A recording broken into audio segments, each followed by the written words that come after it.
Princess Olamma and Omekagu the Brave Hunter. Once upon a time, in the realm of a mighty kingdom, there lived a princess named Olamma. She was a very beautiful girl to behold, and her heart was as pure as the crystal water that flowed through the land.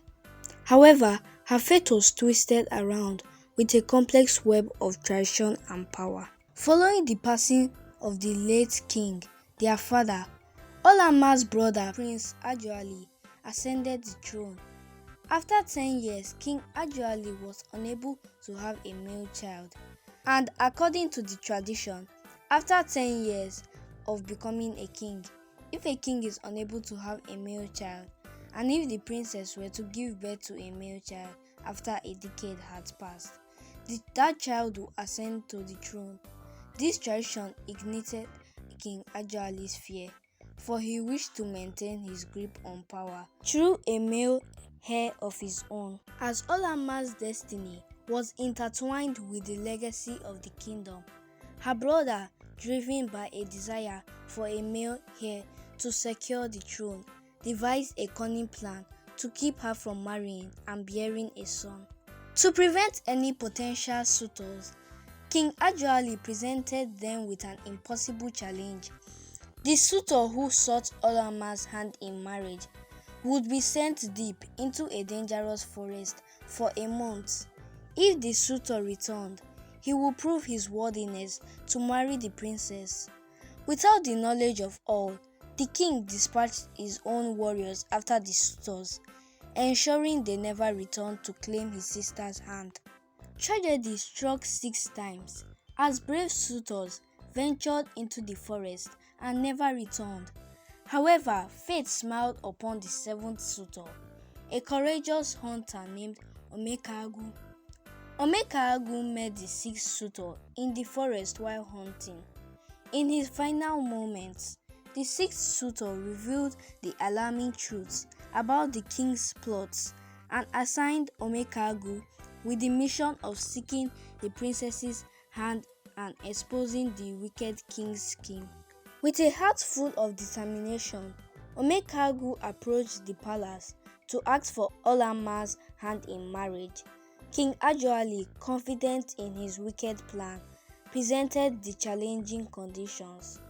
As he had done before, Olamma's heart sank, knowing the likely outcome, but Omekagu surprised them all by agreeing to the conditions. However, Omekagu had his own condition to lay before the king's feet.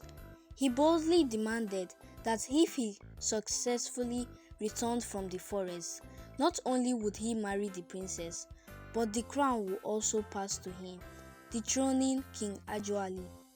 Everybody in the palace gasped in surprise, but the king's arrogance led him to accept, believing the forest's purported dangers would certainly claim Omekagu's life.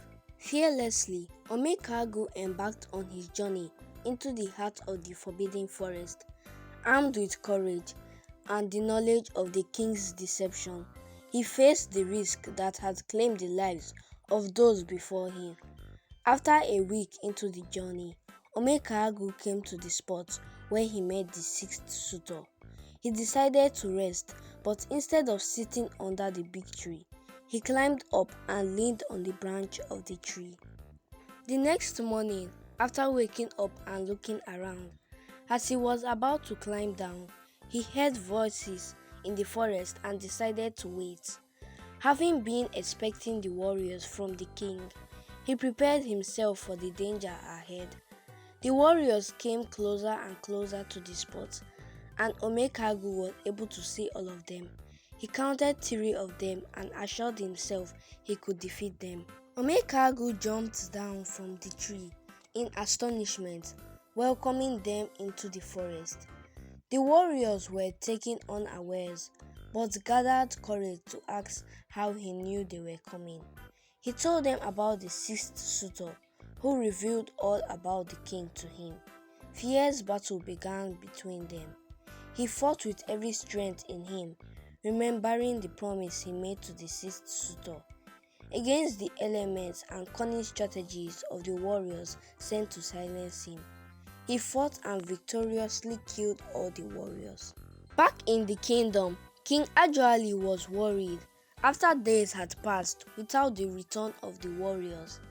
He perceived something had gone wrong. On the other hand, the princess and other well-meaning villagers were praying for Omekagu to come back alive. As the month came to an end, to everyone's shock, Omekagu emerged from the depths of the forest victorious. His valor and strength were unmatched, and his survival was a testament to his indomitable spirit. King Ajuali's face turned pale as he realized his wicked plans were unfolding before him. True to his word, Omekagu stood before the villagers, exposing the truth of the king's scheme and the assassins he had sent to eliminate the suitors. The people's anger grew, and the wicked king's reign came crashing down as the palace walls echoed with cries for justice. With the crown now rightfully his, Omekagu and Olamma were united in marriage, a symbol of hope and change for the kingdom. Under their rule, the land flourished and the people rejoiced in a new era of compassion and fairness.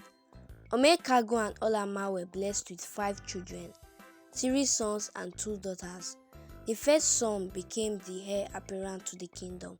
He will rule after his father, Omekagu. This is Umma's story time. Thanks for watching. Please subscribe. I am Amarachi Ihoma, the young storyteller.